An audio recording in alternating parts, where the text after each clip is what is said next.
Bonsoir et bienvenue dans le Grand JT. Tout de suite, le sommaire. Le 24 janvier marque la journée internationale de l'éducation et cette année sur School TV, celle-ci est placée sous le signe de l'égalité des chances. On en parle avec l'un des meilleurs spécialistes, Philippe Mérieux. Il sera dans quelques minutes avec nous sur ce plateau. Plongé dans l'histoire des brigades rouges japonaises avec l'ouvrage Terrorizuto, on reçoit son auteur Frédéric Maffre dans la seconde partie de notre émission. Dans son panorama, Guillaume Buand nous emmène au musée avec une exposition à l'occasion du 80e anniversaire de la libération des camps de la Seconde Guerre mondiale. Mais place à l'actualité de l'éducation tout de suite avec Guillaume. Bonsoir Guillaume. Bonsoir Virginie. Le 24 janvier, nous célébrons la journée mondiale de l'éducation. Oui, proclamée en 2018 par l'Assemblée générale des Nations Unies. L'objectif étant de mettre en lumière le rôle crucial de l'éducation pour la paix et pour le développement. Et cette année, l'accent est mis d'ailleurs sur les enjeux liés à l'intelligence artificielle. C'est sa directrice notamment générale, Audrey Azoulay, qui appelle les 194 États membres à investir dans la formation des enseignants, mais aussi des élèves pour un usage, je cite, réfléchi de cette technologie dans l'éducation.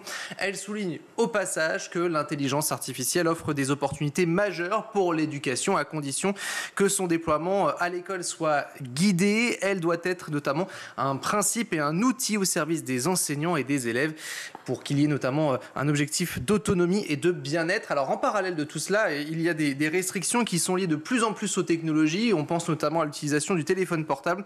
Depuis le début de cette année, on a près de 40% des pays qui disposent d'une loi qui interdisent justement l'utilisation de ces téléphones au sein des écoles. Il n'était que 24% en juillet 2023. Il va donc falloir encore trouver cet équilibre entre dérapage et surtout nouvelles technologies. Un mot du budget et du projet de loi de finances 2025 version Bayrou. Les sénateurs ont adopté hier 217 voix pour, 105 contre en faveur donc de ce projet de loi de finances 2025 qui figure la plupart des mesures qui ont été annoncées à l'automne par le gouvernement précédent, celui de Michel Barnier qui avait par la suite été censuré. Les sénateurs, notamment à majorité à droite, proposent de supprimer l'agence bio, le service national universel, on en avait parlé ici même, ou encore réduire l'aide médicale d'État aux soins urgents des sans-papiers.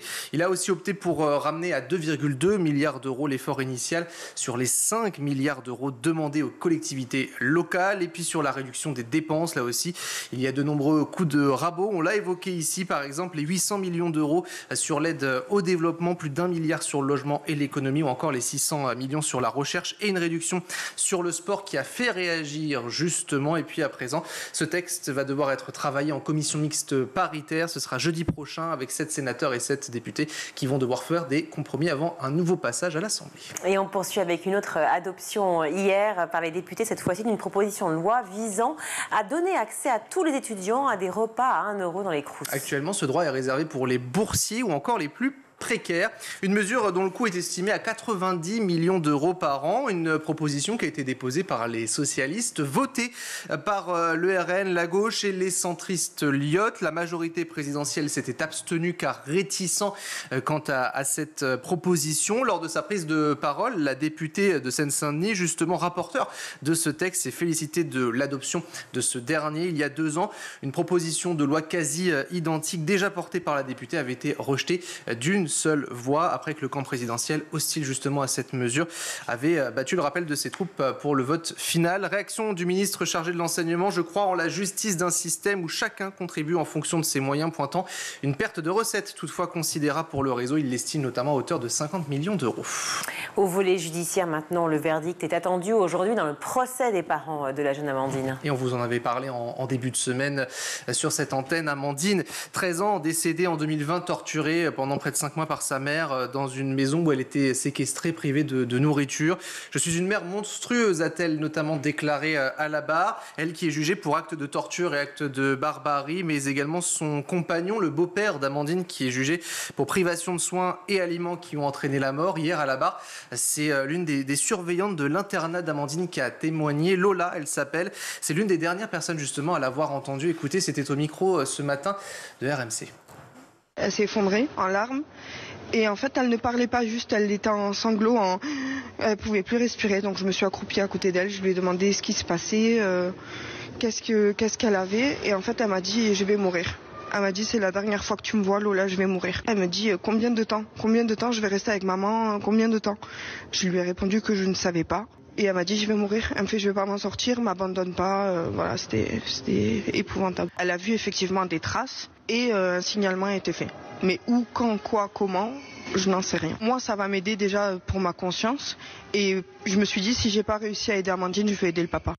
Et puis notez que la mère d'Amandine a été condamnée à une peine de réclusion criminelle à perpétuité, assortie d'une période de sûreté de 20 ans. Concernant le beau-père, cette fois-ci, il est reconnu coupable. Il va purger une peine de 20 ans d'années de réclusion, une peine qui est beaucoup plus sévère que celle requise par l'avocat général. La Commission nationale consultative des droits de l'homme s'inquiète des méfaits des réseaux sociaux sur l'éducation sexuelle des jeunes. Dans cet avis, la CNCDH juge la réponse apportée par les réseaux sociaux et les pouvoirs publics aux atteintes croissantes à l'intimité des jeunes en ligne pas à la hauteur. Leur protection suppose de faire connaître aux mineurs leurs droits et surtout leurs obligations et de leur apporter l'aide et le soutien. Peut-on lire dans le communiqué? Il faut les sensibiliser aux violences sexuelles et sexistes en ligne mais également hors ligne, ce qui passe en partie par une éducation à la vie affective, sexuelle et relationnelle. La commission qui soutient donc les cours qui doivent être dispensés, qui sont obligatoires depuis la loi de 2001 mais qui sont pour leur peu appliqués et pourtant indispensable selon les mots de la nouvelle ministre de l'Éducation nationale. C'était hier, Elisabeth Borne avait pris parti. Pour terminer, ce constat de l'UNICEF, un élève sur 7 voit sa scolarité perturbée par des phénomènes climatiques. Ce qui représente 242 millions d'élèves dans 85 pays sur l'année 2024. Le rapport examine notamment l'impact des aléas climatiques sur les enfants et leur scolarité. Plusieurs causes, les vagues de chaleur, les cyclones, les tempêtes, les inondations, encore les sécheresses. Une vague de chaleur, par exemple, qui est responsable de la fermeture d'écoles. 118 millions notamment d'élèves ont été concernés au mois d'avril, notamment en Bangladesh, en Philippines ou encore au Cambodge. Et puis les perturbations dues à des phénomènes climatiques ont été aussi plus fréquents en septembre dernier. C'est le cas dans 16 pays, notamment ceux de l'Asie de l'Est et du Pacifique, touchés par de nombreux typhons, des fermetures qui réduisent la possibilité d'apprendre et qui exposent également les filles et les garçons au mariage forcé ou précoce et puis au travail de ces derniers. Les filles sont d'ailleurs particulièrement touchées selon ce rapport, l'ONG qui tire d'ailleurs la sonnette d'alarme puisque entre 2050 et 2059, il y aura 8 fois plus d'enfants exposés justement à ces crises climatiques avec des vagues de chaleur qui vont être à répétition et puis 3 fois plus exposés à des crues extrêmes par rapport à l'an 2000. Merci beaucoup Guillaume pour ces infos. L'égalité des chances en matière d'éducation est-elle un mythe républicain à l'heure où l'école est plus que jamais un sujet pour les enjeux du présent autant que ceux de l'avenir? Est-on vraiment en mesure de parler d'un enseignement égalitaire? Eh bien, c'est la question qu'on va se poser en cette journée internationale de l'éducation avec le spécialiste Philippe Mérieux. Philippe Mérieux, bonjour. Bonjour. Merci beaucoup d'être à nouveau avec nous sur le plateau du Grand JT. Nous sommes ravis de vous recevoir, comme vous le savez. Vous êtes spécialiste des questions d'éducation. Philippe Mérieux, vous avez été tour à tour professeur de philo, instit, prof au collège et bien entendu chercheur. Vous avez très vite fait face à la confrontation, vous me l'avez dit plusieurs fois. Vous parlez même dans le podcast Les Relayeurs de Maxime Scotti, vous parlez même de la résistance des élèves à l'enseignement. C'était une résistance que vous dites claire, établie. Vous la comprenez, cette résistance ? Oui, bien sûr. Quiconque a enseigné sait que l'élève n'est pas toujours prêt à recevoir ce qu'on veut lui dire, qu'il n'est pas toujours dans une situation de disponibilité absolue et il va falloir travailler cette disponibilité. Il va falloir aussi entendre pourquoi il ne comprend pas, pourquoi il n'a pas envie d'apprendre, pourquoi il résiste à notre enseignement. Et quand j'emploie le mot de résistance, je l'utilise dans son aspect positif, y compris avec la métaphore de l'ampoule. Dans une ampoule, il y a une résistance qui résiste au passage du courant, mais qui aussi donne de la lumière. Et je pense que la résistance des élèves à notre enseignement, eh bien, ça nous éclaire sur ce que c'est que la pédagogie et sur la façon dont nous devons travailler pour précisément mieux assumer nos tâches de transmission. Encore faut-il être à l'écoute, et c'est tout le problème peut-être aussi de cette résistance qui n'est pas entendue. Oui, il faut être à l'écoute, il faut aussi ne pas chercher désespérément à passer en force, il faut chercher à comprendre. Parce que comprendre que l'autre ne comprend pas, c'est pas évident.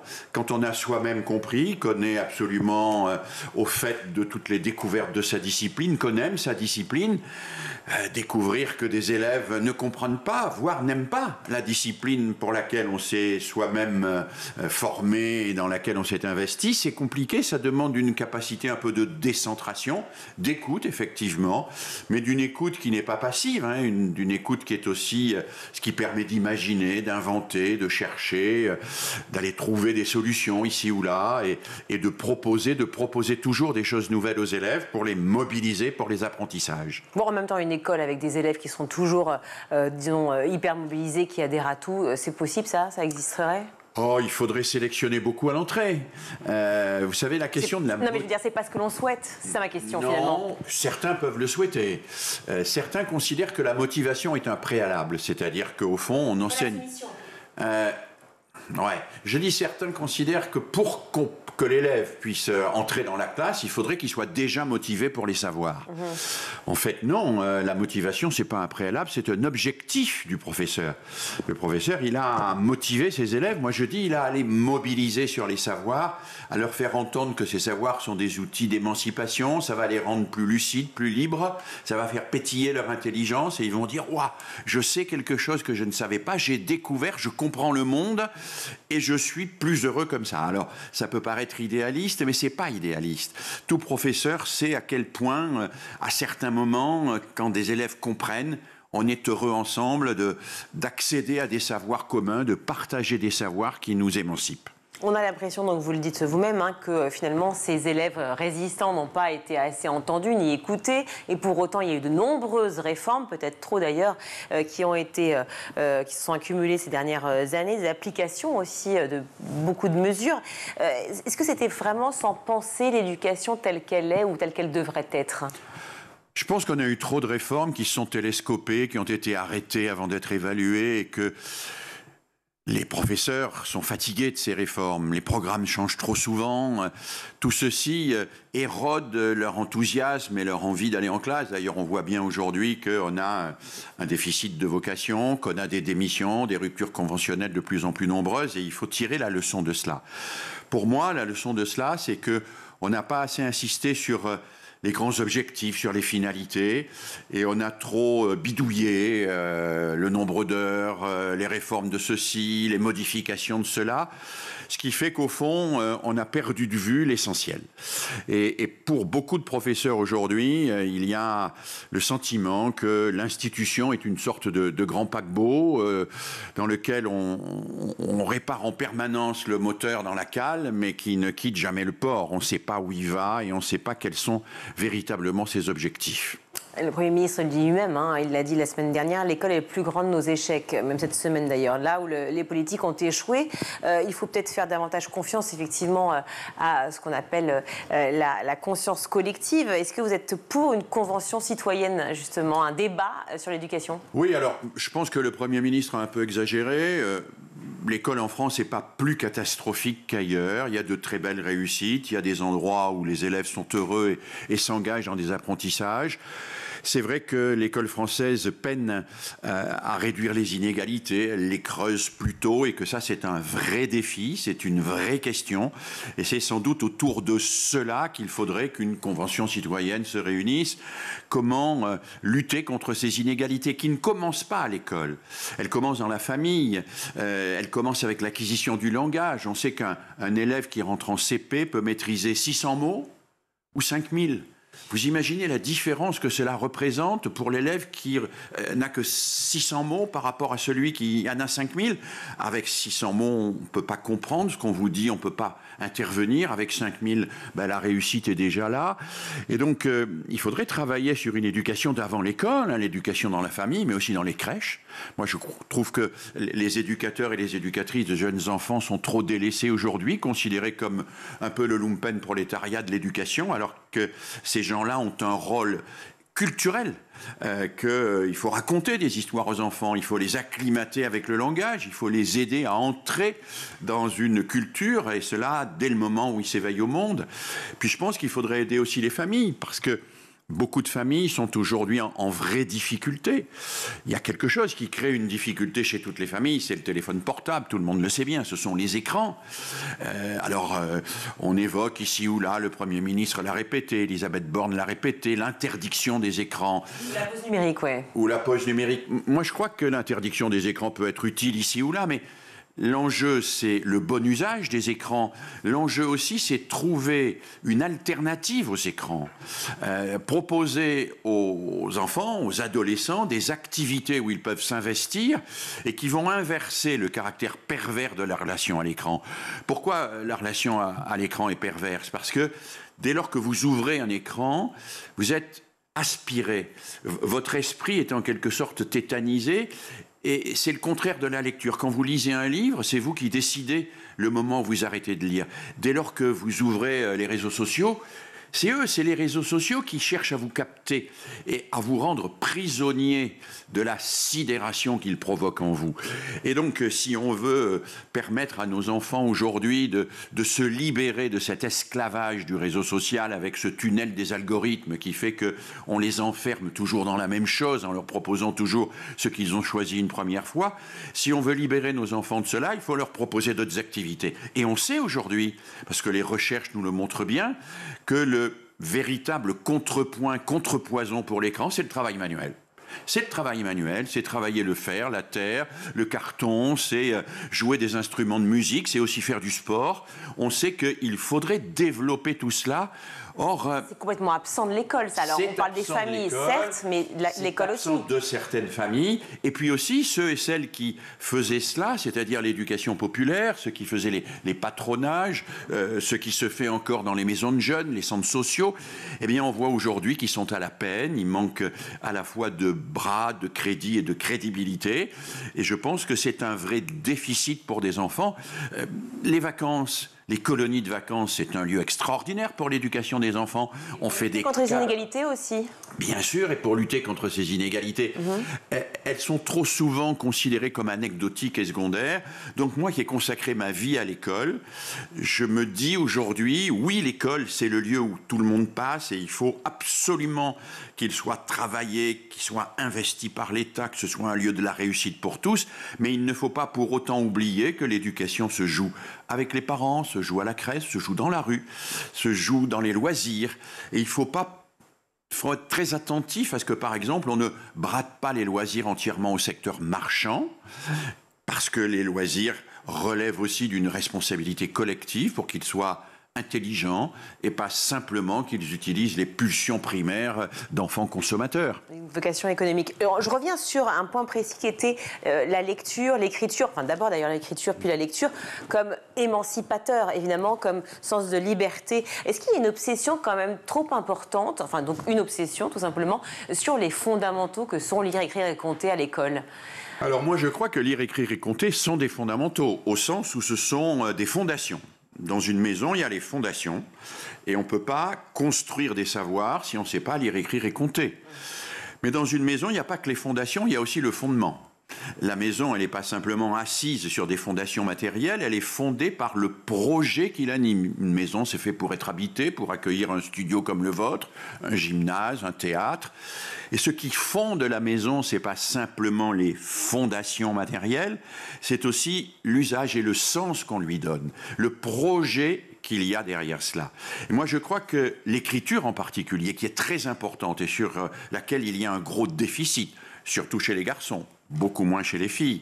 L'écriture est quelque chose qui devrait être beaucoup plus enseigné à travers son vrai fondement. Parce que qu'est-ce que c'est qu'écrire? Si on revient dans l'histoire, dans l'anthropologie, l'écrire, ça a d'abord été faire des listes pour libérer sa mémoire. Ça a ensuite été faire les livres de contes, parce qu'on ne peut pas tout garder présent à l'esprit. Puis on a fait des livres, puis on a fait des bibliothèques. L'écrit, c'est aussi une manière de communiquer à distance. C'est aussi une manière de lutter contre la temporalité, le temps qui passe. Et finalement, c'est une manière de lutter contre la mort. Et je trouve qu'on n'enseigne pas suffisamment l'écrit à travers les émancipations, les libérations que cela permet, et qu'on le présente trop souvent comme l'obéissance à des règles arbitraires, qui d'ailleurs ne le sont pas, qui sont des règles qui ont été construites dans l'histoire, au lieu de montrer et de vivre avec les enfants le plaisir et le bonheur d'écrire. Voilà. Et là, nous avons un vrai défi aujourd'hui, parce que je le disais tout à l'heure, si les filles dans l'ensemble écrivent encore un peu, les garçons dans l'ensemble écrivent très peu. Et le fait de se déculturer par rapport à l'écrit pose d'énormes problèmes, y compris pour la vie démocratique. J'ai relevé une très jolie phrase, toujours dans ce podcast, Les Relayeurs de Maxime Scotty, où vous dites ce qui est fondamental, d'ailleurs c'est le rapport au savoir qui est fondamental, qui est aussi fondamental que le savoir lui-même. Le rapport au savoir. Ça c'est pour le professeur. Je crois que longtemps... Par rapport à l'élève. Oui, mais évidemment par rapport à l'élève. Ce que je dis souvent, c'est que le professeur n'enseigne pas simplement son savoir, il enseigne son rapport au savoir. C'est-à-dire, s'il a un rapport au savoir... si c'est de l'habitude, s'il transmet son savoir comme des fossiles, des vieux machins qu'il a appris dans sa jeunesse mais qui ne l'intéressent plus, alors je pense qu'il ne donnera pas le goût du savoir. Si en revanche, il est vivant dans son propre savoir, s'il cherche, s'il est hésitant, s'il s'interroge, s'il se pose la question du bon exemple, de la bonne manière de faire, alors il transmet à l'élève une espèce d'exigence intérieure. Et je crois que cette exigence intérieure est ce que nous pouvons transmettre de mieux.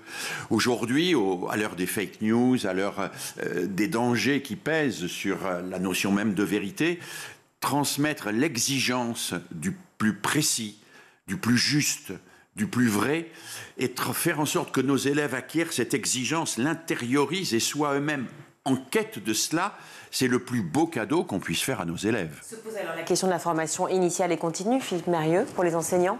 Oui, elle est malmenée, la formation initiale et continue. Elle est malmenée. Plus globalement, la pédagogie est malmenée parce que nous avons eu toute une série de réformes qui ont été pour la plupart improvisées et liées à des économies de moyens ou à des restructurations institutionnelles, mais insuffisamment à ce travail sur le savoir, cette réflexion sur la transmission et sur les conditions qui fait que on peut faire pétiller l'esprit d'un enfant, lui faire sentir le plaisir de comprendre le monde et de s'émanciper ainsi de tout ce qui l'assujettit, de tout ce qui le rend esclave des apparences, des stéréotypes et de tout ce qui circule dans la société. Esclave des apparences, des stéréotypes, esclave aussi, et vous l'avez dit dès le départ, de la famille dans laquelle on est, de la position sociale dans laquelle on est. Et on l'a dit, on consacre notre émission aujourd'hui aussi à l'égalité des chances. C'est la journée internationale de l'éducation ce 24 janvier. Et je voulais qu'on parle de ce système qui a tendance à baisser les bras trop vite face à cette inégalité des chances qui est encore toujours trop présente, quoi que l'on fasse, peu importe les réformes menées depuis maintenant 30 ans. Moi, je ne suis pas... J'aime pas beaucoup l'expression égalité des chances. D'abord parce que, historiquement, je pense qu'on la doit au maréchal Pétain et pas à la République. Et puis parce que, il me semble que l'égalité des chances, il y a la Française des Jeux pour ça. Hein, tous ceux qui jouent, ils ont une chance de gagner. C'est pas à l'école de réaliser l'égalité des chances.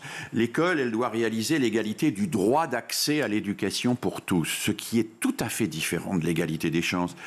Qu'est-ce que c'est que le droit d'accès à l'éducation ? C'est le droit qu'on donne à chacun d'accéder au meilleur de la culture. Et pour cela, bien sûr, eh bien, nous avons besoin de faire ce qui avait été dit par Alain Savary quand il est ministre de l'Éducation nationale. Donner plus et mieux à ceux qui ont moins. Donner plus et mieux à ceux qui ont moins. Aujourd'hui, ce n'est pas le cas. Bien sûr, on a l'éducation prioritaire. En éducation prioritaire, on donne quelques heures supplémentaires à un établissement. Mais si on prend le budget consolidé intégrant les salaires d'un établissement, d'un collège d'éducation prioritaire, on va s'apercevoir que comme il y a là beaucoup de contractuels, de vacataires, qu'il y a là essentiellement des jeunes professeurs qui sont nommés en première affectation, eh bien le budget du collège est bien inférieur à celui du collège de centre-ville et que un élève d'éducation prioritaire coûte beaucoup moins cher aux contribuables aujourd'hui, à l'État français, qu'un élève de collège de centre-ville. C'est encore une injustice. On accroît l'injustice sociale par l'injustice de la répartition des moyens. Il faudrait qu'une bonne fois pour toutes, on se dise qu'il faut que le budget consolidé intégrant les salaires est proportionnel aux difficultés sociales et que cela est vrai aussi bien pour les établissements publics que pour les établissements privés. Et cela résoudrait une grande partie de ces problèmes de ghettoisation scolaire auxquels nous assistons aujourd'hui et qui sont réellement qui plombent vraiment la République. Peut-être faudrait-il repenser justement cette idée d'école privée, école publique ou pas ? Moi, je ne suis pas pour réouvrir, entre guillemets, la guerre école privée, école publique. Je pense que, en plus... Les moyens dont vous parlez, surtout. Je pense qu'il faut réfléchir à une répartition des moyens qui soit beaucoup plus conforme à la promesse républicaine. La promesse républicaine, c'est plus et mieux à ceux qui ont moins, à ceux qui n'ont pas eu la chance de vivre dans une famille où on les a stimulés intellectuellement, culturellement, à ceux qui n'ont pas eu la chance de fréquenter des institutions culturelles dans leur enfance, à ceux qui ont parfois eu des accidents de la vie. Donner plus et mieux à cela et réfléchir à la manière de le faire. Aujourd'hui, ce n'est pas le cas, malgré un certain nombre de mesures de façade. Je pense qu'il faudrait que la Convention citoyenne dont vous parliez tout à l'heure, réfléchisse sérieusement à la répartition des moyens et à une répartition qui garantisse la justice, l'égalité du droit d'accès de tous à l'éducation. La Convention citoyenne, ça veut aussi dire, ça implique la confiance en soi, la confiance en le citoyen. Donc est-ce qu'on ne manque pas aussi de ça, à la fois de solidarité, à la fois de confiance en soi et de confiance en nous ? Oui, absolument. Je pense que l'école est l'affaire de tout le monde. C'est pas simplement l'affaire des enseignants, c'est pas simplement l'affaire des cadres de l'éducation nationale, c'est pas simplement l'affaire des parents, c'est pas simplement l'affaire des élèves ou des chercheurs, c'est l'affaire de tout le monde. Parce que l'école, c'est l'avenir de la nation. L'école, c'est l'avenir. L'école, c'est ce qui bâtit notre avenir. Et je pense que nous n'avons pas suffisamment et collectivement réfléchi aux grands enjeux de notre école et que nous aurions besoin d'avoir un vrai débat public intéressant sur cette question. En dehors de vous et de quelques éclairs ici ou là, le débat public sur l'éducation est d'une pauvreté absolument insigne en France. Mais pourquoi ? Alors que même notre Premier ministre... d'uniforme ou de bricoles de ce type.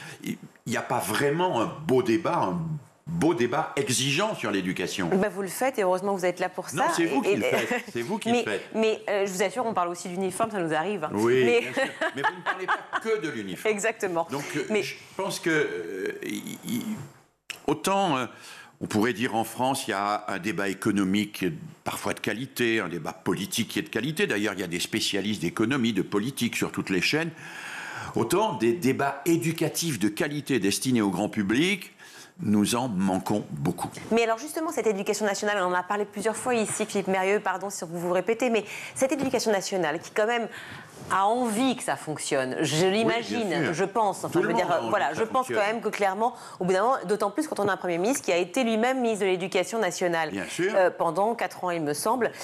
Est-ce qu'on peut se dire qu'à un moment, on peut fédérer tous les grands esprits, tous les experts de l'éducation, tous ceux qui ont vécu, qui ont expérimenté l'éducation pour pouvoir penser autrement. Oui, pas simplement les grands esprits, les associations de parents d'élèves, les organisations professionnelles et pas simplement les organisations professionnelles enseignantes, les gens des médias, parce que les médias ont un rôle éducatif et qu'il faut les impliquer.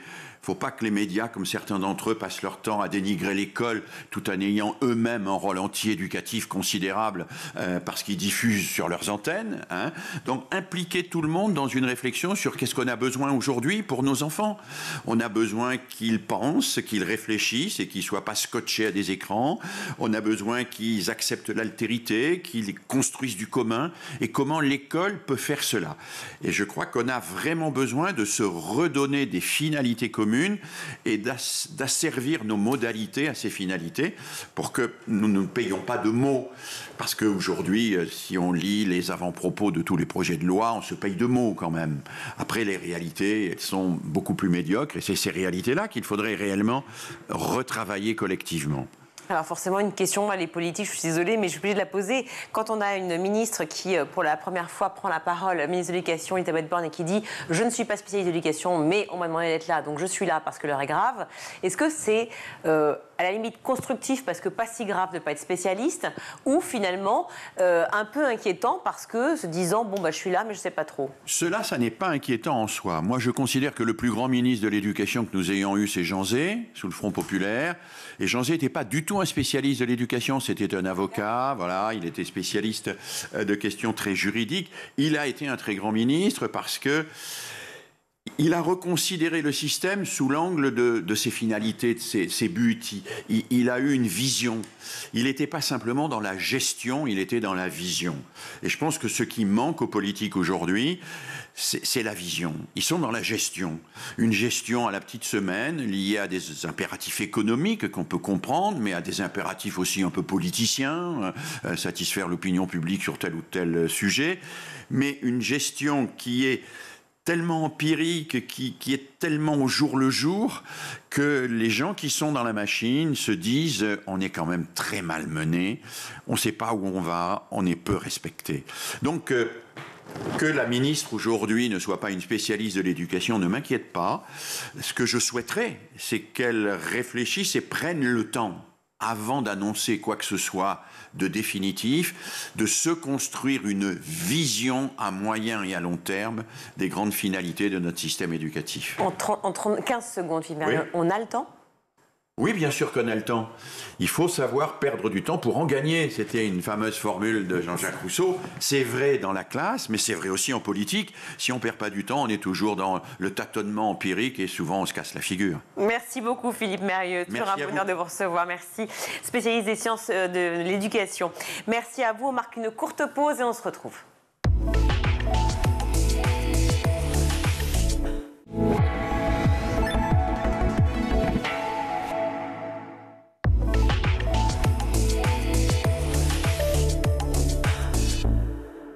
De retour dans le grand JT de l'éducation, je suis ravie d'accueillir Frédéric Maffre. Bonjour. Bonjour. Merci d'être avec nous. Vous êtes l'auteur de Terrorizuto, paru aux éditions Glénat, la révélation selon Kozo Okamoto. J'espère que je prononce bien les noms. Merci, ça va. Pour l'instant, je n'ai pas fait d'erreur. Ça va arriver, je vous le promets. Merci beaucoup d'être venu sur ce plateau. Une des premières pages de l'album, alors je vais essayer de montrer les illustrations qui sont ici. Une des premières pages de l'album nous replonge tout de suite, évidemment, pour ceux qui n'avaient pas saisi le thème Terrorizuto, on parle de terrorisme ici, le sens de l'ouvrage, donc, avec les attentats du 11 septembre, et cet avion qui se crache, cet avion piloté par Maeno qui s'écrase sur la maison du criminel qui s'appelle Kodama, c'est bien ça? Il me semble que c'est Kodama, voilà. C'est une des premières pages, évidemment, de l'ouvrage, donc on comprend tout de suite qu'on va traverser, effectivement, les époques, bien sûr, les pays, de manière géographique, puisque c'est aussi une vague de contestation qui démarre dès les années 60 et qui ne date pas effectivement que de 2011. Oui, donc la séquence que vous évoquez, c'est un militant d'extrême droite qui était très déçu par la trahison d'un pilier d'extrême droite japonaise qui avait travaillé avec la CIA et qui a détourné un avion de tourisme pour essayer de l'écraser sur la maison dans une attaque kamikaze. Oui, qui à la fois évoque, donc c'est un hommage douteux aux kamikazes de la Deuxième Guerre mondiale, oui. Le pur nationalisme japonais à l'ancienne, et aussi une espèce d'annonce tragicomique, puisque le pilote s'est tué mais a raté sa cible, du 11 septembre, des attentats suicides tels que pratiqués notamment par le terrorisme islamiste. Évidemment, c'est une histoire qui vous a probablement marqué personnellement, qui vous intéresse bien entendu, mais est-ce que c'est aussi parce que l'histoire aujourd'hui est assez répétée sur les attentats, et on en parle malheureusement beaucoup trop souvent dans l'actualité, que vous avez voulu aussi écrire sur ce sujet? Alors mon intérêt pour l'histoire, c'est plus parti de mon intérêt pour le Japon que pour les activités terroristes en soi. C'était une histoire assez peu connue. Je suis geek comme beaucoup de gens de ma génération, la génération Dorothée, et on a procédé par couches, les dessins animés, les mangas plus adultes, les mangas parfois historiques qui parlent de cette époque, qui ont fait des révélations.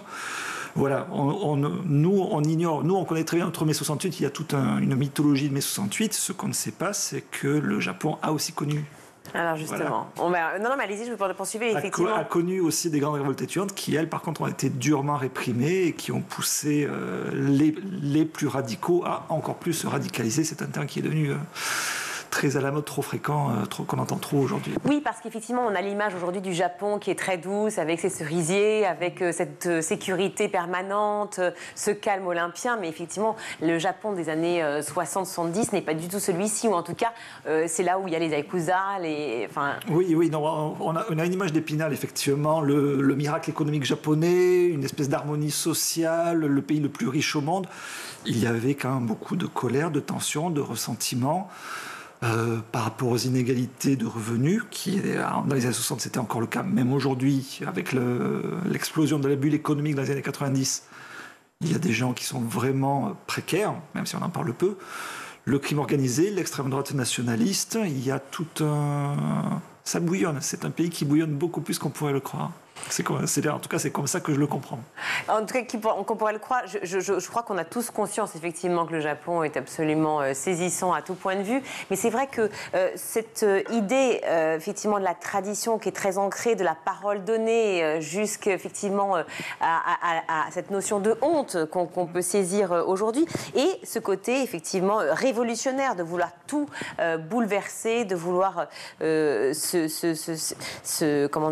plonger politiquement jusqu'à l'enfer, jusqu'au drame. Pourquoi avoir choisi Kozo Okamoto comme narrateur de cette histoire et surtout pour raconter la révolution via son prisme à lui, puisque c'est le sous-titre de ce livre. Déjà, il y avait une question pragmatique, en cela qu'on couvre pratiquement 15 ans de mouvance d'extrême gauche japonaise, et beaucoup se sont fait arrêter très vite, se retrouvent hors circuit, donc on ne peut plus raconter leur histoire. Donc il fallait quelqu'un qui arrivait un peu en queue de comète sur ce mouvement, donc qui pouvait un peu raconter les événements. Et c'était tentant d'avoir quelqu'un de charismatique, une meneuse comme Fusako Shigenobu, qui était une leader née, très belle, très charismatique, totalement déterminée. Avoir quelqu'un, un rouage anonyme, peut-être même un peu simplé. La question de sa psychologie se pose. Il est un peu à côté de ses pompes. Ça crée un décalage dans sa narration. Elle un peu moins. Pardon, son nom m'échappe. Shigenobu. Voilà. Je pense que c'est quelqu'un qui savait parfaitement ce qu'elle faisait. Voilà. Pour moi, c'est une meneuse pragmatique avec une vision politique extrême. Kozo Okamoto était un outil qui acceptait pleinement l'idée d'être un outil au service de la cause. Quelqu'un qui met son individualité en retrait par rapport à la révolution, pour la révolution avec un R majuscule. Mais alors, pourquoi d'autant plus, effectivement, ce choix ? Pourquoi voir par le prisme de quelqu'un de simplet ? Pour le sport, peut-être. Voilà, non, c'était un défi narratif. C'est peut-être aussi parce qu'il y a malheureusement un événement qui est tristement célèbre, c'est l'attentat à l'aéroport. Oui, on peut raconter. Oui, donc Kozo Okamoto a participé à une tuerie dans l'aéroport de Lod, donc en Israël, à Tel Aviv, en abattant des civils de sang-froid. Quelque part, on peut penser aux terroristes islamistes de type Mohamed Merah, qui n'était pas quelqu'un de très bien parti dans la vie. C'est un pauvre type à de nombreux égards. Okamoto n'avait pas forcément ce même parcours de délinquance, par exemple, répété. Mais quelque part, on s'est retrouvé... Si ça avait été une impasse narrative, si j'avais constaté que ce choix ne marchait pas, j'aurais changé. Mais je me suis retrouvé presque par accident avec une espèce de Forrest Gump qui porte un regard décalé sur les événements, qui ne comprend pas. Inconséquent, un peu. Oui, qui est en total décalage par rapport à ce qu'est devenu la réalité, par rapport à l'histoire, la grande histoire, par rapport à son ancrage politique qui ne correspond. Même le plus radical des gauchistes français ne peut pas se retrouver dans un discours pareil. Aujourd'hui, je ne pense pas. C'est vraiment un aperçu dans une psyché qui est vraiment profondément différente de la nôtre, dans le temps, dans la géographie et de par son parcours personnel. Vous vous intéressez à l'Armée rouge, effectivement, en particulier. C'est ce qu'on justement, vous retracez tout au long de cet album, Terrorisutto, que vous avez donc écrit avec Ruiz, dont le prénom m'échappe aussi. François Ruiz, voilà. Beaucoup de choses m'échappent. Juste peut-être reparler, qu'est-ce qui vous a poussé à vous intéresser justement à l'histoire de l'Armée rouge? Alors, on est venu me chercher, Aurélien Ducoudray, qui est le directeur de la collection Karma pour Glénat, m'a contacté pour la collection Karma. Ce sont des récits historiques avec un angle décalé. Donc, on a cherché c'est pas forcément une histoire que je portais en moi intimement, mais quand on m'a donc fait cette commande, car au fond, quelque part, c'est une commande, je me suis posé la question de quels étaient les récits peu connus qui valaient la peine d'être racontés. On a un peu tâté le terrain, et on s'est arrêté donc sur les terroristes japonais. On en parle dans la postface. Il y a 15 ans de ça, j'avais rencontré un réalisateur japonais lors d'un festival pour une interview. Quelqu'un qui n'avait jamais pris les armes et qui connaissait bien ces gens-là. Et ça a été un peu la porte d'entrée. Je me suis gardé cette histoire derrière la tête parce que il est allé en Palestine, il les a filmés en action, sur le terrain, en train de s'entraîner. C'était une vraie découverte pour moi et donc que j'ai voulu partager 15 ans plus tard par le hasard des rencontres.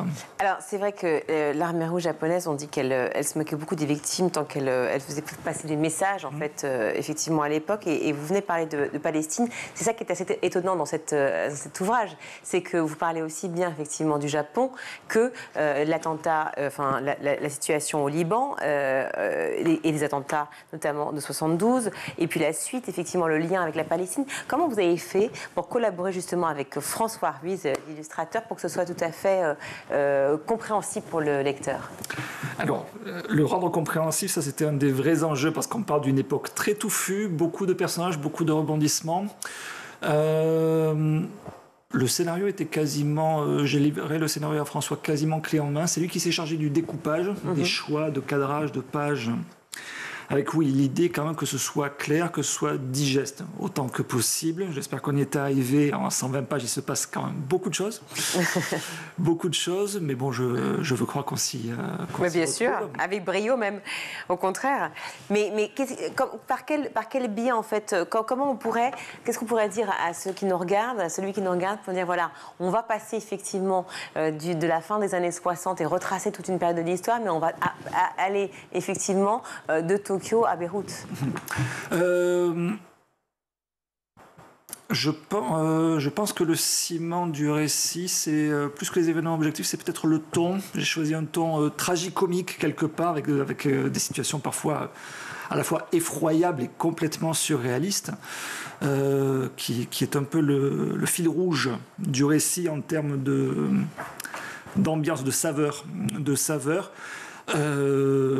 Ensuite, on a les événements ont quand même une certaine logique. Les groupes japonais comprennent rapidement qu'ils ne peuvent plus agir au Japon parce que la police est devenue trop efficace. Ils partent à l'étranger, notamment au Moyen-Orient. Ceux qui restent au Japon partent dans une spirale autodestructrice qui a pour conséquence Shigenobu, la leader installée au Liban, est obligée de mettre les bouchées doubles pour montrer que c'est une vraie combattante de la liberté qui se donne des objectifs, qui peut frapper fort avec des objectifs concrets. En clair, en gros, une mondialisation donc, du terrorisme par cette culture effectivement du kamikaze japonais.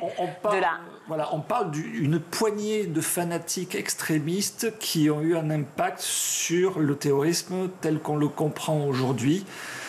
Par ce qui se passe au Moyen-Orient, par le terrorisme islamiste. Voilà. Merci beaucoup Frédéric Maffre d'être venu sur le plateau du Grand JT. Donc je vous conseille la lecture de Terrorisutto. J'espère que je le dis bien. Voilà, avec la collaboration aussi de François Ruiz, l'illustrateur, La Révolution selon Kozo Okamoto. Et c'est paru aux éditions Glénat. Merci mille fois d'être venu sur le plateau du Grand JT. On va tout de suite retrouver Guillaume pour sa chronique. Place à votre chronique Panorama, Guillaume. Une exposition parisienne est à l'honneur dans le cadre du 80e anniversaire de la libération des camps de concentration, direction le mémorial de la Shoah. Montrer ce qu'on ne voit pas alors que c'est sous notre nez. Voilà l'objectif de cette nouvelle exposition qui est intitulée « Comment les nazis ont photographié leurs crimes Auschwitz 1944 ». On va recontextualiser pour tout bien comprendre. Au début de l'année 1944, nous sommes au cœur de la Seconde Guerre mondiale. La Hongrie abrite la dernière grande communauté juive à avoir échappé au processus de destruction entamé par l'armée allemande sur ordre d'Hitler. Plus de 700 000 juifs se trouvent en Hongrie. En mars 1944, l'armée allemande va occuper le pays et favorise la mise en place d'un nouveau gouvernement. L'ensemble des juifs sont rassemblés dans des points de concentration d'où seront organisées des déportations. L'ensemble de la Hongrie doit être débarrassé de tous les juifs en 3 mois. Tous sont donc envoyés dans les camps tristement connus d'Auschwitz-Birkenau. Voilà pour l'aspect historique, Guillaume. Alors, qu'est-ce que vont pouvoir voir les visiteurs ? Eh bien, la découverte de près de 197 photographies issues d'un album de 56 pages qui avait été conservé au mémorial de Yad Vashem à Jérusalem depuis 1980. L'album Auschwitz documente l'arrivée des Juifs en fait dans les camps. Des clichés qui ont été pris à différentes périodes, à la fin du printemps jusqu'à l'été 1944. Un album qui est organisé en 6 parties. L'arrivée du convoi, le tri entre les hommes, les femmes, celles et ceux qui sont aptes et ceux qui ne le sont pas, l'après-tri, l'après-l'épouillage ou encore l'installation au camp de travail et les effets. L'objectif, en fait, à l'époque, c'était d'apporter de nouvelles clés aux visiteurs pour comprendre donc le processus qui conduit à ce massacre. Les clichés ont donc été pris par 2 photographes nazis sur ordre de Rudolf Höss, le commando justement de ce camp où il y a quand même 1 million de juifs qui ont été assassinés. Il y avait Bernard Walter qui avait servi donc dans la SS des camps en janvier notamment 1934, puis après il a été muté à Auschwitz, et puis un autre Ernest Hoffmann lui aussi qui a adhéré notamment au parti nazi et qui n'avait aucune formation de photographe mais qui a donc documenté pour l'armée. C'était justement l'objectif pour que les dignitaires nazis puissent voir qu'il y avait une parfaite maîtrise des opérations d'extermination sur le site. Alors pour mieux comprendre justement, le mémorial met à disposition différents cartons d'explication et puis autre audio. Une grande carte du camp est également à disposition pour situer exactement où chacune des photos a été prise. Depuis hier, le mémorial rend hommage aux derniers survivants à travers une série de 5 capsules vidéo inédites réalisées par Éric Toledano et Olivier Nakache. Et chacune d'entre elles va mettre en scène la rencontre en fait entre un et une jeune et puis un ou une rescapée. Il y a par exemple Ginette Kolinka qu'on écoutera dans quelques instants, Yvette Lévy ou encore Léon Plasek qui partagent leur expérience des persécutions antisémites et de la déportation. Ils conversent avec ces jeunes et ce qui offre une transmission intime et vivante de cette histoire. En parallèle, vous avez aussi la possibilité d'apercevoir les archives personnelles riches et essentielles de ces derniers témoins de la Shoah. La transmission, évidemment, indispensable pour faire perdurer le devoir de mémoire. Et on va écouter justement cette transmission à travers la voix de Ginette Kolinka. Elle a été arrêtée en mars 1944. À l'âge de 19 ans, il y avait son frère qui avait 12 ans et son père, 61 ans. Elle a survécu à 3 camps nazis. Et à bientôt 100 ans, en fait, elle continue de se déplacer dans les lycées pour raconter son histoire et témoigner de cette période. Justement, elle était sur France Inter il y a quelques jours. Elle revenait sur le traitement subi dans le camp de Bergen-Belsen. Par rapport justement à celui d'Auschwitz, elle a connu les deux. Écoutez. Personnellement, les souvenirs que j'ai de Bergen-Belsen sont vraiment pas désagréables du tout. Hein. On mangeait moins, mais par contre, on n'était pas battus. Et on ne travaillait pas. C'était déjà beaucoup. Alors qu'à Auschwitz, le quotidien à Birkenau, c'était tous les jours un travail selon le commando que vous aviez. Mais moi, j'ai fait des travaux de terrassement et c'était tous les jours, par n'importe quel temps, dehors. Mais ce qu'était le travail, c'est qu'une chose, c'était les capots qui nous surveillaient. C'est celle-là qui nous faisait souffrir. Et toujours sur France Inter, Ginette Kolinka raconte son arrivée. Vraiment, écoutez ce témoignage, c'est extrêmement fort. On s'imagine en fait à sa place. J'ai pas vu d'hommes, mais des femmes, vous les connaissiez pas. On vous met nu. Ça a été pour moi la pire des choses. Et puis après, on va vous tatouer, on va vous enlever vos cheveux, les poils du sexe, toujours devant tout le monde. Vous imaginez les poils du sexe? Vous avez tout le monde que vous connaissez pas. Tout ce qui était pour nous humilier, les nazis ont trouvé ce qu'il fallait. Et puis le dernier extrait que je voulais vous partager, la rescapée qui est donc arrivée à son père, mais également son frère. Elle a perdu en fait sa personnalité, qui elle était lorsqu'elle est arrivée dans ces camps. Si mes souvenirs sont pas mauvais, je me disais rien du tout. Du jour où je suis rentrée dans le camp de Birkenau, j'ai perdu tout ce qui était mon être humain. Je suis devenue plus rien du tout. J'étais un toutou, on me commandait, je le faisais et tout. Alors, est-ce que c'est pour tous les camarades comme ça, ou est-ce que c'est simplement pour moi, parce que j'ai eu le remords toujours d'avoir dit à mon père et à mon petit frère de monter sur les camions, parce que les nazis, à la descente du fameux voyage qu'on a fait, si vous êtes fatigué, si vous êtes malade, il va falloir marcher. J'ai du coup conseillé à mon père et à mon petit frère de prendre ce camion. Et toujours, je me suis sentie responsable alors que je ne l'étais pas du tout. Des camions qui a donc emmené son père et son frère vers les chambres à gages. Je vous conseille l'intégralité de cet entretien à retrouver sur le site internet de France Inter. Sinon, concernant l'exposition, donc elle a ouvert hier, ouverture donc entre 10h et 18h, c'est gratuit, avec une nocturne également le jeudi. Lundi prochain, on célébrera vraiment 80 ans, jour pour jour, la découverte du centre de mort justement d'Auschwitz-Birkenau, avec notamment un hommage à 12h30 qui sera rendu sur le parvis du mémorial de la Shoah, avec un autre hommage plus républicain. Ce sera également lundi soir. Mémorial de la Shoah qu'on peut visiter évidemment toute l'année, à la fois en famille et aussi dans le cadre scolaire, on vous le rappelle. Merci beaucoup Guillaume. Tout de suite, c'est le meilleur de School TV avec le ZAP.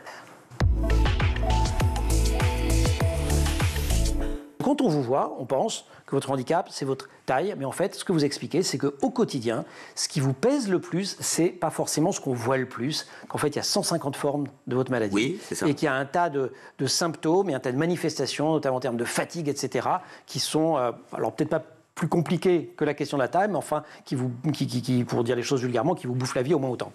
Disons que c'est compliqué dans le sens où il faut le faire comprendre, parce que comme ça fait partie des déficiences, on va dire non visibles.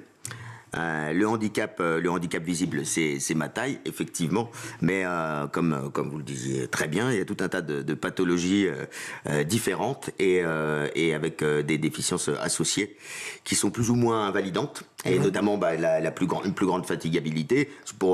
Et c'est pas parce que vous faites plus de pas que les autres, hein, c'est parce que... Non, alors c'est le cas. C'est le cas aussi. J'en fais beaucoup et beaucoup plus rapidement. Ouais, alors, c'est pas vu aujourd'hui, mais... Vous n'avez pas de cartilage. J'ai pas de cartilage, ouais, voilà, donc ça veut dire que tout ce qui, pour les valides, permet de cheminer ou de faire certains efforts. C'est l'huile dans les rouages. C'est l'huile dans les rouages, voilà. Donc il y a toute une somme de choses auxquelles on ne pense pas forcément. Votre scolarité, comment vous l'avez vécue ? Bien, moyen, élève peut mieux faire, mais ça va. Je m'en suis pas trop mal sorti. Non, l'école me s'est très bien passé. D'ailleurs, j'en parle dans mon spectacle, parce que l'école, ça fait partie, il y a une grande partie de notre vie qu'on passe à l'école, sur les bancs de l'école. Non, j'étais très bien intégré. J'ai pas eu de soucis particuliers. Après, on a l'adolescence où là, c'est un passage compliqué, mais c'est un passage compliqué pour tout un chacun. Il n'y a pas de, je veux dire, sa différence qui peut être mal vécue à l'adolescence. Ça peut être un bouton sur le nez, ça peut être la petite taille. Chacun vit sa différence à l'aune de ce qu'il a. Et alors, dans cette journée justement internationale de l'éducation, il y a aussi une question qu'on peut se poser et qui m'intéresse justement de vous poser à vous. Qu'est-ce qui manque encore dans le système éducatif aujourd'hui, Valérie, pour garantir l'égalité des chances, l'égalité des filles et des garçons dans l'accès au métier STEM ? Alors, pour vous répondre, je vais focuser sur une des mesures phares issues de notre enquête. L'orientation est-elle genrée ? Et nous avons 4 grandes recommandations, dont l'une à l'attention du ministère de l'Éducation nationale. Aujourd'hui, ce que l'on constate, c'est qu'évidemment, sans aucune mauvaise volonté, les professeurs ne vont pas enseigner de la même manière les mathématiques, les sciences, la biologie aux petites filles ou aux petits garçons. Les professeurs vont plus naturellement interroger les petits garçons. Donc notre recommandation, c'est justement que les enseignants, dès leur parcours initial, dès leur formation initiale ou en formation continue, aient justement un module de sensibilisation à la déconstruction des stéréotypes de genre, de manière à ce qu'ils puissent délivrer une formation beaucoup plus inclusive. Tu disais que tu habitais en face de cette caserne de pompiers au Blanc-Ménil, c'était ? À Aulnay-sous-Bois. À Aulnay-sous-Bois, pardon, à l'époque. En quoi ça t'a marqué, justement, quand tu regardais par ta fenêtre les pompiers? Pourquoi ça a toujours été le trait d'union de ta jeune carrière, au final? Eh ben parce que, déjà, j'étais impressionné par le courage qu'ils avaient. Parce que je me souviens les avoir vus intervenir pour un feu d'appartement une fois, et une deuxième fois pour un feu de voiture. Et je m'en souviens, j'avais 4 ans, 5 ans, 6 ans, et je me souviens quand ils descendaient du camion. C'est-à-dire que tous les jours, dès qu'il y avait la sirène et tout ça, voilà, tu connaissais le rituel, tu les voyais descendre. Exactement, c'était ça. Et des fois, je passais devant, je me souviens, je demandais à mon père de m'emmener dans la caserne.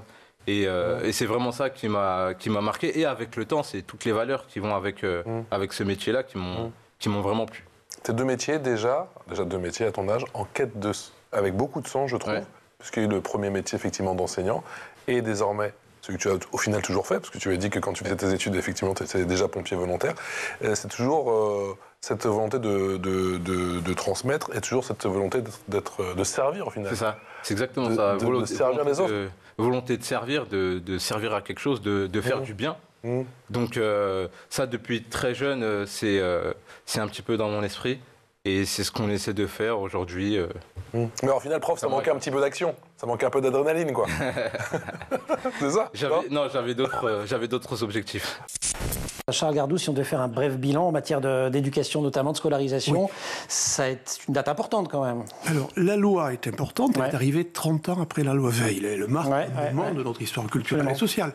Cela dit, je crois qu'il s'agit moins de penser une nouvelle loi à l'occasion de cet anniversaire des 20 ans que de faire le point sur ce qui s'est passé. Et donc ? Alors, qu'est-ce qui s'est passé? La loi, elle repose sur 2 piliers forts. L'accessibilité. L'accessibilité, elle est multidimensionnelle, universelle. C'est pas l'accessibilité architecturale, simplement. L'accessibilité au savoir, à la culture, à l'art, bref, à la vraie vie des humains. C'est ceux qui nous donnent le sentiment d'être dans la société humaine et de ne pas être privés de ce patrimoine. Ça, c'est le premier pilier. Et le deuxième pilier, c'est l'idée de compensation. C'est-à-dire que la communauté humaine, dont nous faisons partie, est responsable de chacun et de tous. Et le handicap n'est pas l'affaire simplement qui touche une personne, il résonne sur l'ensemble d'une collectivité humaine. Donc ça, ces principes sont affirmés, ce sont des fondamentaux pour construire une société. Et vous avez l'impression que ça fonctionne mieux aujourd'hui qu'à 20 ans? Non, ce que je veux dire, c'est que je ne remets pas en cause ces principes, ce que je questionne, c'est l'effectivité. Il y avait un délai de contrainte pour mettre la société en accessibilité, logement, transport, art, culture, etc. 20 ans après, où en est-on? On a fait des dérogations sans cesse, on a détricoté la loi. Bref, on n'a pas pris cette affaire à bras-le-corps. Et à l'échelle d'une vie, c'est très incident. Un bébé qui est né en 2005 et dont les parents disaient, lui, il vivra dans une société accessible. 20 ans après, qu'en est-il? Donc je crois qu'il faut moins faire un travail de renouvellement, une nouvelle loi, que quelque chose qui serait de l'ordre de vraiment une mise en place concrète, effective, ce qui n'est pas le cas. Avec l'émergence de l'intelligence artificielle, est-ce que vous pensez que de nouvelles opportunités vont s'ouvrir pour les femmes dans la tech, ou au contraire, ça peut représenter d'une manière ou d'une autre un danger? Alors l'intelligence artificielle, c'est un incontournable aujourd'hui pour les entreprises, pour notre société. C'est un enjeu d'efficacité collective. Avec l'aide des ordinateurs, on va plus vite, on a accès à une masse de données et on peut prendre des décisions avec discernement parce qu'on a beaucoup plus d'éléments qu'avec la seule intelligence humaine. Oui. Et donc pour pouvoir entraîner ces machines, eh bien, il va falloir de plus en plus de gens pour coder, de gens pour les entraîner, de gens pour savoir si ce qu'elles disent est transférable. Et donc oui, on a besoin de femmes pour travailler autant que d'hommes. Donc il va y avoir une création de nouveaux métiers portés par l'intelligence artificielle. Et donc il va y avoir un appel d'air, et un appel d'air aussi pour les femmes, pour faire en sorte que cette intelligence artificielle qui va être un aide à la décision dans notre société soit aussi conçue par les femmes. Donc vous avez une vision, de ce que je comprends, plutôt optimiste de l'arrivée, en tout cas de l'émergence, parce que c'est pas nouveau, de cette technologie ces derniers temps. Je pense qu'il faut avoir une vision optimiste, mais néanmoins il faut être lucide. Ces métiers ne sont pas ouverts spontanément aux filles. Elles ne vont pas aller naturellement vers ces métiers. Pourquoi ? Parce qu'elles sont confrontées à des stéréotypes qui sont renforcés par le fait qu'il n'y a pas encore beaucoup de femmes dans ces métiers. Et donc, elles ont un problème, les filles, d'identification et de projection. Donc, il faut d'autant plus, et c'est ce que font les marraines Elles bougent, et c'est ce qu'on fait en touchant 45 000 filles par an, plus de 1000 actions, c'est ce qu'on fait en allant leur expliquer et en allant encore démystifier et en orientant plus vers les métiers de demain. Et Patrice, tu es prolifique, mais ce n'est pas tout, puisque tu as aussi fondé une association qui s'appelle Espoir Jeune. Espoir Jeune. Et à la base, c'était de l'accompagnement, de l'aide aux devoirs. Oui. Aujourd'hui, c'est bien plus que ça. Est-ce que tu peux nous raconter ? Exactement. Initialement, quand on a créé Espoir Jeune, c'était... il y a plus de 12-13 ans maintenant, on était à l'université avec des amis et nous, notre volonté, c'était de faire de l'aide aux devoirs, tout simplement dans notre quartier, parce qu'on était très sollicités par les parents. Et donc, faire une association, c'était permettre aux autres étudiants qui étaient avec nous de nous aider à faire les devoirs avec tous ces jeunes des quartiers populaires. Et avec le temps, ça s'est bien développé. On a maintenant plusieurs volets dans cette association-là, le volet éducation, sur lequel on travaille beaucoup et c'est vraiment le fondement de notre association. On a beaucoup de projets de tutorat, de mentorat. On fait beaucoup de colonies apprenantes. En 12 ans, vous avez tenu les comptes un petit peu ? Vous savez combien de jeunes vous avez accompagnés, aidés ? Je pense que c'est plus de 600 ou 700 jeunes. Wow. Parce que ça fait longtemps. Et chaque année, on a tout le temps de nouveaux jeunes qui nous rejoignent. Et un jeune, vous l'accompagnez combien de temps en moyenne ? Ça dépend parce qu'aujourd'hui, on a des jeunes qu'on a accompagnés et qui sont avec nous.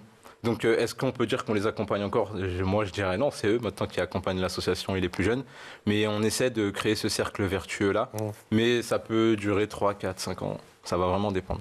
Voilà pour le ZAP, c'est la fin de ce grand JT. Merci à vous tous de nous avoir suivis. Merci également à la réalisation aujourd'hui, c'est Angèle Jean-Girard, le son Thibaut Gorille-Lafont, le maquillage Laure Redemont, Laura Girard et Emma Ferré à la rédaction.